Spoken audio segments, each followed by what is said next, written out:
Tenemos el placer de presentarles las grabaciones inéditas de los relatos del Dr. Watson sobre las extraordinarias hazañas del detective Sherlock Holmes. Los casos de Sherlock Holmes. Hoy les ofrecemos la primera entrega de El hombre del labio retorcido.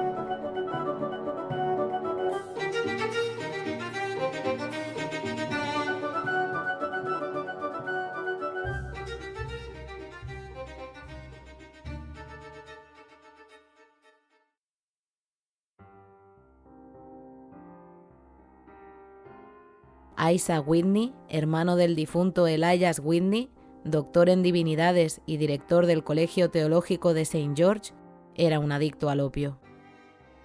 Según tengo entendido, adquirió esa costumbre por una tontería de su época universitaria. Tras leer la descripción que hacía de Quincy de sus sueños y sensaciones, había empapado su tabaco en láudano intentando reproducir esos mismos efectos. Como muchos otros, descubrió que adquirir el hábito era más fácil que librarse de él y, durante muchos años, siguió siendo esclavo de la droga y objeto de horror y lástima para sus amigos y familiares.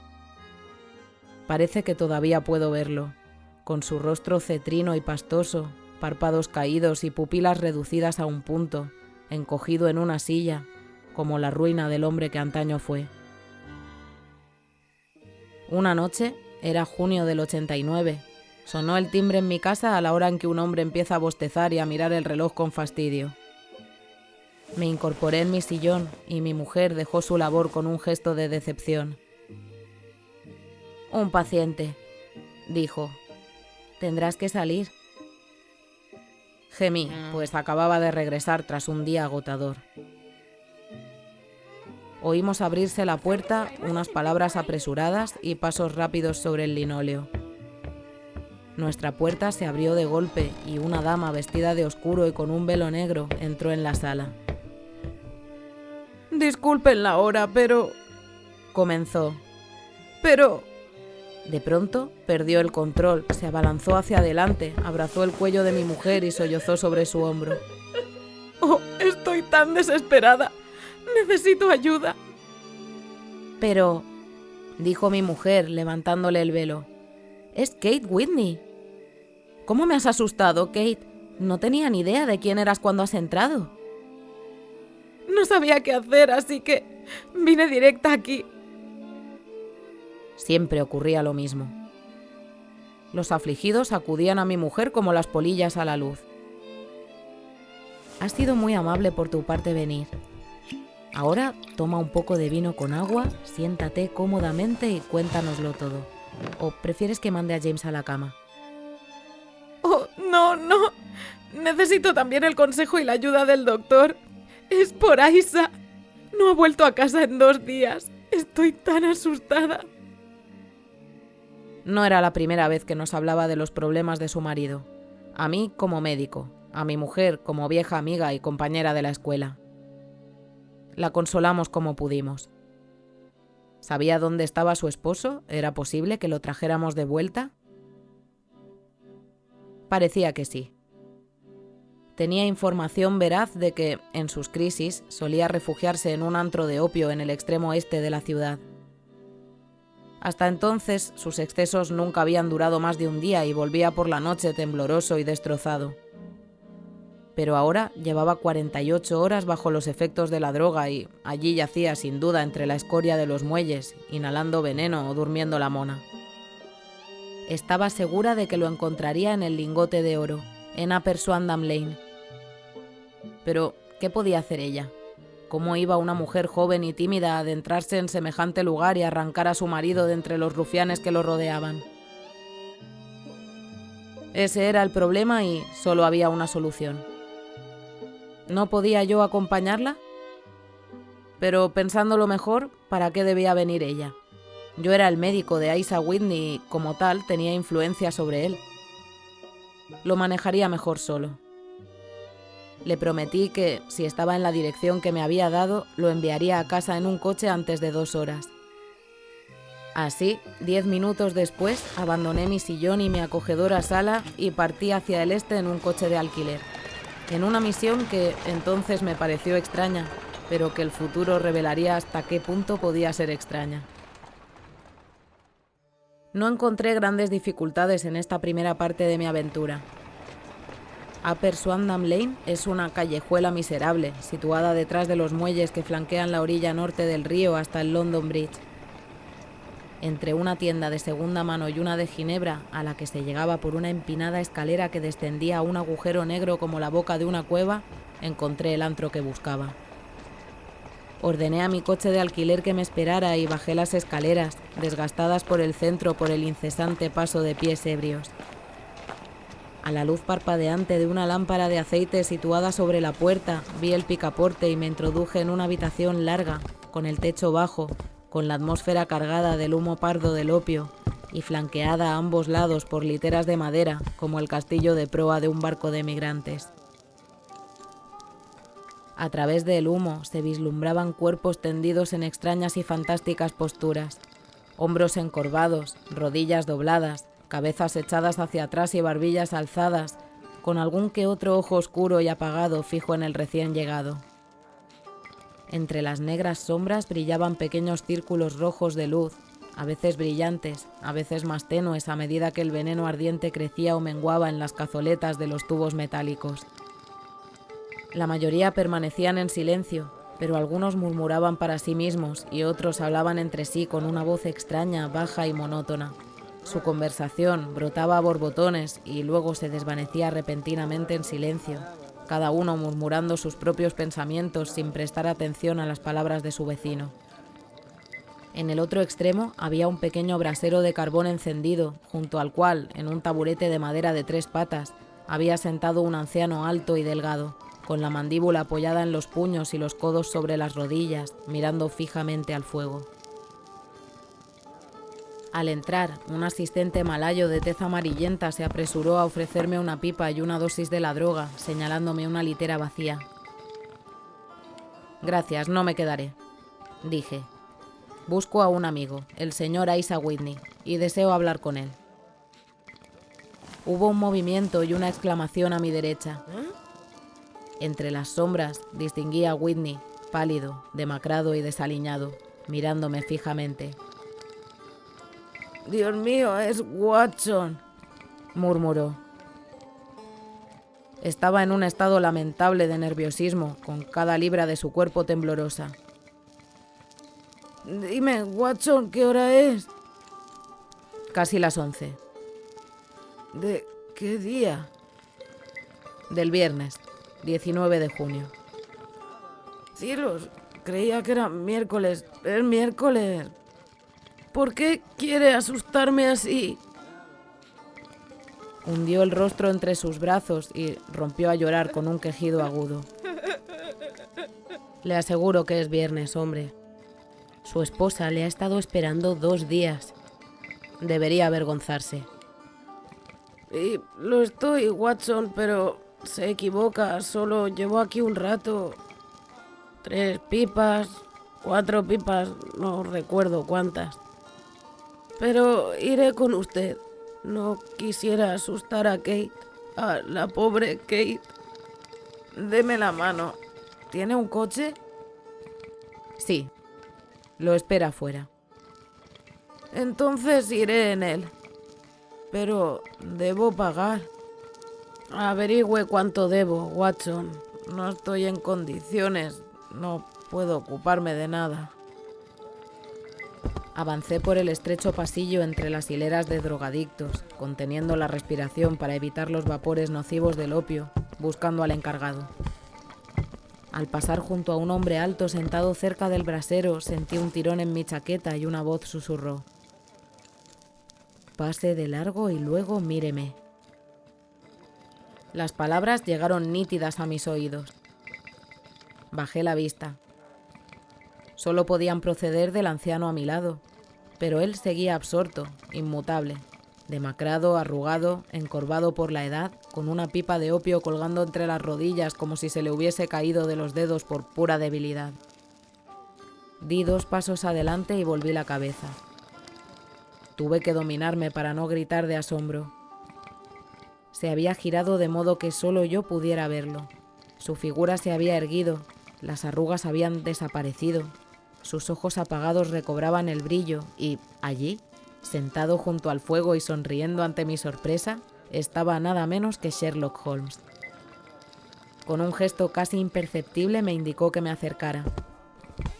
Luego, al volver la cabeza hacia los demás, recayó en su papel de anciano decrépito y babeante. «Holmes», susurré. «¿Qué diablos hace en este sitio?» «Hable bajo», respondió.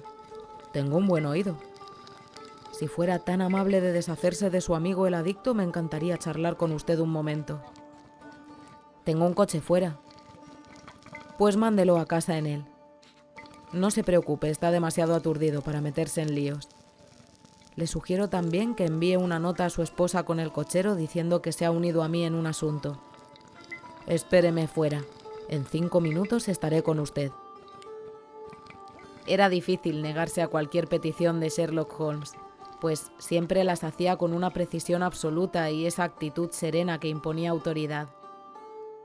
Una vez Whitney estuvo en el coche, consideré mi misión cumplida, y no me apetecía nada más que acompañar a mi amigo en una de esas singulares aventuras que eran el pan de cada día en su existencia.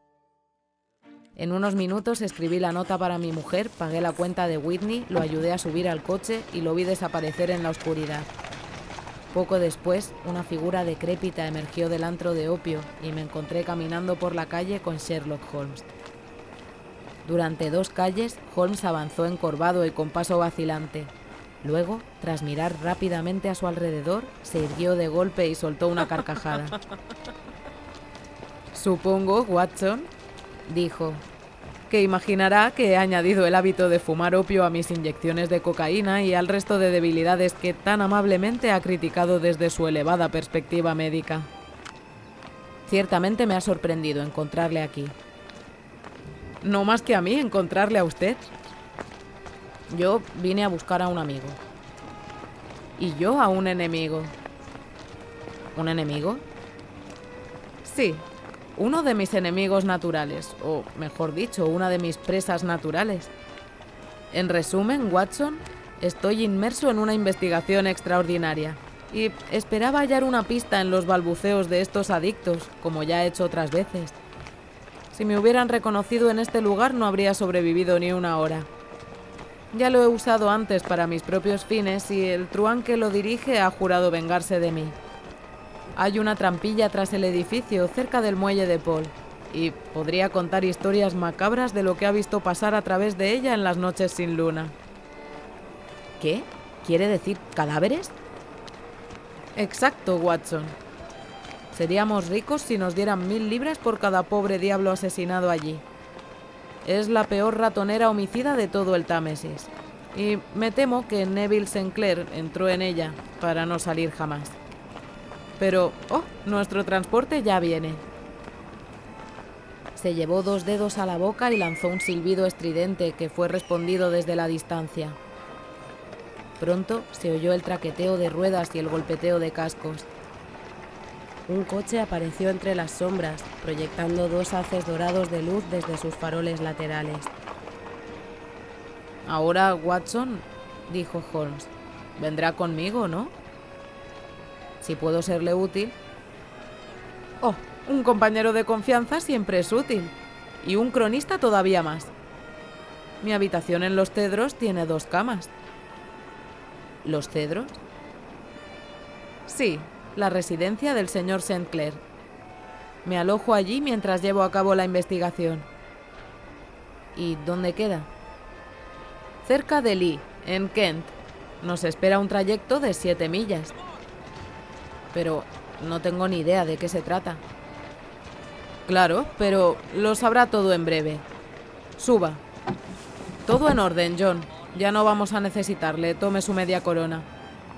Espéreme mañana a las 11. Páseme las riendas y hasta entonces». Azuzó al caballo con el látigo y partimos a toda velocidad por una interminable sucesión de calles sombrías y desiertas que gradualmente se ensanchaban hasta que cruzamos un amplio puente con balaustradas bajo el cual el río Támesis fluía lento y turbio. Más allá se extendía otro páramo gris de ladrillos y argamasa, cuyo silencio solo lo rompía el paso regular de algún policía o los cantos de un grupo de trasnochadores. Nubes bajas flotaban perezosamente en el cielo y alguna que otra estrella titilaba tímidamente entre los jirones de bruma.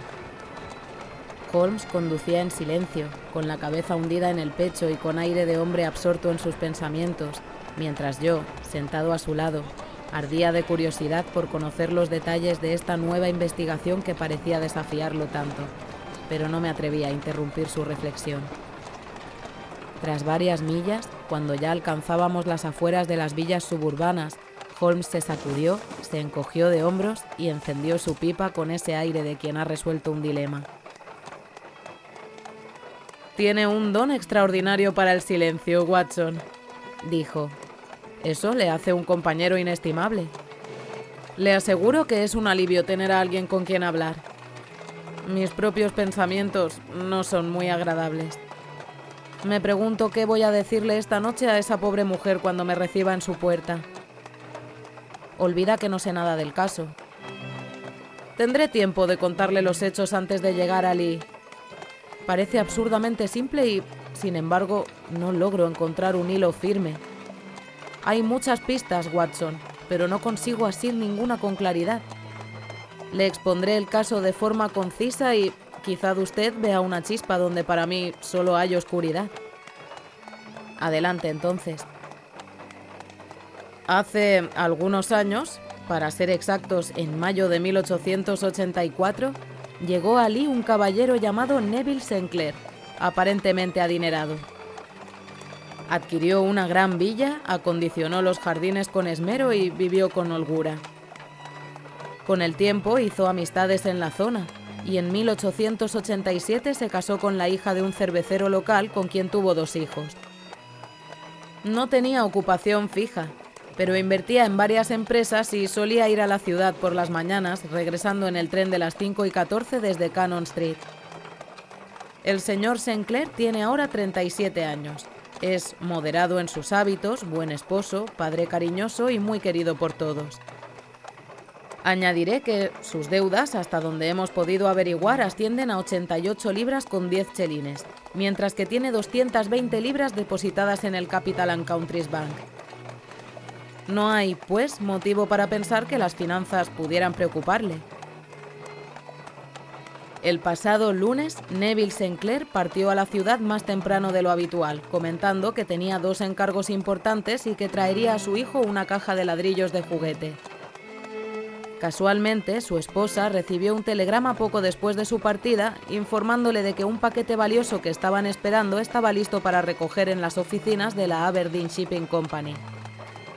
Si conoce Londres, sabrá que esa compañía está en Fresno Street, que desemboca en Upper Swandam Lane, donde me encontró usted esta noche.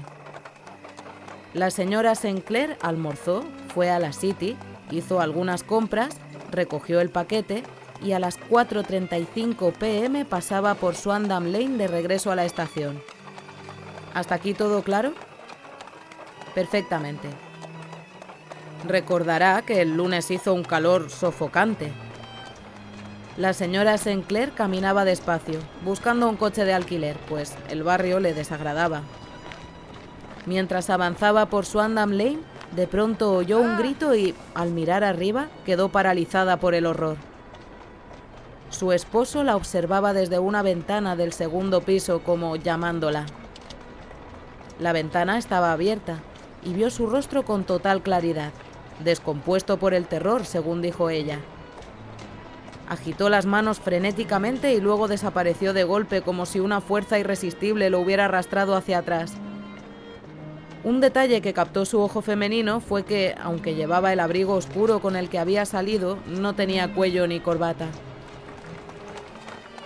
Convencida de que algo iba mal, corrió hacia el edificio, el mismo antro de opio donde usted me encontró, y al atravesar la sala principal intentó subir las escaleras. Pero al pie de estas, ese truán del que le hablé la interceptó y, ayudado por un asistente danés, la echó a la calle. Desesperada, corrió por el callejón y, por suerte, encontró en Fresno Street a un inspector de policía y a varios agentes. Ellos la acompañaron de vuelta y, pese a la resistencia del dueño, accedieron al piso superior. No había rastro de Sinclair. De hecho, en todo ese piso solo encontraron a un lisiado de aspecto repulsivo que vivía allí.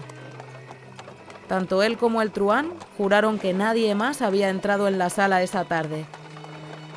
El inspector empezaba a creer que la señora Sinclair había sufrido una alucinación, hasta que ella, con un grito, se abalanzó sobre una caja de madera en una mesa y la abrió. De su interior cayeron ladrillos de juguete para niños, el regalo que su esposo había prometido traer a su hijo. Este descubrimiento, junto con la evidente confusión del inválido, hicieron que el inspector comprendiera la gravedad del asunto. Se examinaron todas las habitaciones minuciosamente y todo indicaba un crimen abominable. La sala frontal estaba amueblada como un salón y comunicaba con un pequeño dormitorio que daba a la parte trasera de uno de los muelles. Entre el mueble y la ventana del dormitorio había una franja estrecha que quedaba al descubierto durante la marea baja, pero que con la pleamar se cubría con al menos 4,5 pies de agua. La ventana del dormitorio era ancha y se abría desde abajo. Al inspeccionarla, se encontraron rastros de sangre en el alféizar y varias gotas dispersas en el suelo de madera. Tras una cortina de la sala principal estaban todas las prendas de Neville Sinclair, excepto su abrigo. Sus botas, calcetines, sombrero y reloj, todo estaba allí. No había señales de violencia en las ropas ni otros rastros del desaparecido. Todo indicaba que había salido por la ventana, pues no se encontró otra salida posible. Las ominosas manchas de sangre en el alféizar hacían poco probable que hubiera podido salvarse nadando, ya que la marea estaba en su punto más alto en el momento de la tragedia. Y ahora hablemos de los villanos implicados. El truán tenía un historial de lo más infame, pero según el relato de la señora Sinclair, estaba al pie de la escalera segundos después de que su esposo apareciera en la ventana, por lo que difícilmente pudo ser más que un cómplice. Su defensa fue una negativa rotunda. Alegó no saber nada de las actividades de su inquilino, el inválido, Hugh Boone, y no pudo explicar la presencia de las ropas del caballero desaparecido. En cuanto al siniestro lisiado que habitaba el segundo piso del antro de opio y que fue sin duda la última persona a la que vio Neville Sinclair, se llama Hugh Boone. Su rostro grotesco es bien conocido por cualquiera que frecuente la City. Es un mendigo profesional, aunque para eludir las regulaciones policiales finge vender cerillas. Si ha pasado por Threadneedle Street, habrá notado un pequeño rincón en la pared a mano izquierda. Allí se sienta todos los días, con las piernas cruzadas y un reducido stock de cerillas en su regazo. Su aspecto lastimero hace que los transeúntes dejen caer algunas monedas en su grasienta gorra de cuero. Lo he observado varias veces, incluso antes de que este caso surgiera, y me ha sorprendido lo que llega a recolectar en poco tiempo. Verá, su apariencia es tan llamativa que nadie puede pasar sin fijarse en él. Una melena pelirroja, un rostro pálido desfigurado por una horrible cicatriz que le contrae el labio superior hacia arriba, una mandíbula de bulldog y unos penetrantes ojos oscuros que contrastan vivamente con el color de su cabello. Todo ello lo distingue de la masa común de mendigos, al igual que su ingenio, pues siempre tiene una respuesta mordaz para las burlas de los transeúntes. Este es el hombre que, ahora sabemos que era inquilino del antro de opio, y la última persona que vio al caballero al que estamos buscando. Pero es un inválido, objeté. ¿Qué podría hacer él solo contra un hombre en la plenitud de su vida? Es cojo, sí, pero solo en el sentido de que camina renqueando. Por lo demás es un tipo robusto y bien constituido. Por su experiencia médica sabrá Watson que la debilidad de un miembro suele compensarse con una fuerza excepcional en los demás. Continúe su relato, por favor. La señora Sinclair se desmayó al ver la sangre en la ventana y la policía la acompañó a casa en un coche, pues su presencia no estaba ayudando a la investigación. El inspector Barton, a cargo del caso, examinó el lugar meticulosamente, pero sin hallar nada esclarecedor. Se cometió un error al no arrestar a Boone de inmediato. Esos minutos de demora le permitieron comunicarse con el truán. Pero pronto intentaron remediar el fallo. Lo detuvieron y lo registraron sin encontrar pruebas incriminatorias. Es cierto que había manchas de sangre en la manga derecha de su camisa, pero él señaló un corte en su dedo anular cerca de la uña y explicó que la sangre provenía de allí. Añadió que había estado junto a la ventana poco antes y que las manchas allí encontradas debían de ser de esa misma herida. Negó con vehemencia haber visto al señor Neville Sinclair y juró que la ropa de la habitación era tan misteriosa para él como para la policía. Respecto a la afirmación de la señora Sinclair de haber visto a su esposo en la ventana, declaró que debía estar loca o soñando. Lo llevaron a la comisaría protestando a gritos mientras el inspector permanecía en el lugar esperando a que la marea baja revelara alguna pista. Y así fue, aunque lo que encontraron en el banco de lodo no era exactamente lo que temían encontrar. No era el cuerpo del señor Neville Sinclair, sino su abrigo, que quedó al descubierto al retroceder la marea. ¿Y sabe qué había en sus bolsillos? No lo puedo imaginar. No lo adivinaría. Cada uno de sus bolsillos estaba atestado de peniques y medios peniques. 421 peniques y 270 medios peniques. No es de extrañar que la corriente no se lo llevara. Pero un cuerpo humano es distinto. Entre el muelle y la casa hay un remolino bastante violento. Lo más probable es que el abrigo, lastrado por las monedas, quedara allí, mientras que el cuerpo desnudo era arrastrado por el río. Pero según tengo entendido, el resto de la ropa estaba en la habitación. ¿Iría el cuerpo vestido solamente con el abrigo? No, señor, replicó Holmes. Pero los hechos podrían explicarse con astucia. Supongamos que Boone arrojó a Neville Sinclair por la ventana. Ningún ojo humano habría presenciado el crimen. ¿Qué haría entonces? Obviamente deshacerse de la ropa, que podía resultar acusadora para él. Agarraría el abrigo y al lanzarlo se daría cuenta de que flotaría en lugar de hundirse. No tenía tiempo, ya oía la conmoción abajo cuando la esposa forcejeaba por subir y quizá su cómplice, el truán, le advirtió de que la policía estaba acercándose. En un momento de desesperación, corrió hacia su escondite donde guardaba el fruto de su mendicidad y llenó los bolsillos del abrigo con todas las monedas que pudo agarrar para asegurar su hundimiento. Lo arrojó al río y habría hecho lo mismo con todas las demás prendas de no ser por los pasos que resonaban ya por la escalera. Solo le dio tiempo a cerrar la ventana cuando la policía irrumpió. Desde luego, suena plausible. Bueno, lo tomaremos como hipótesis de trabajo a falta de algo mejor. Boone, como le dije, fue arrestado, pero no se le conocían antecedentes. Durante años fue un mendigo profesional, pero su vida parecía tranquila e inofensiva. Hasta aquí llega el caso, y las preguntas clave: ¿qué hacía el señor Sinclair en ese antro de opio? ¿Qué le ocurrió? ¿Dónde está ahora? ¿Y qué papel jugó Boone? Siguen sin respuesta.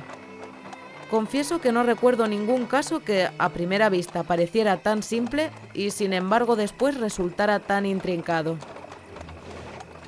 Mientras Sherlock Holmes explicaba en detalle esta singular serie de acontecimientos, nuestro carruaje avanzaba a gran velocidad por las afueras de Londres, hasta que dejamos atrás las últimas casas aisladas y avanzamos, traqueteando, con un seto rural a cada lado.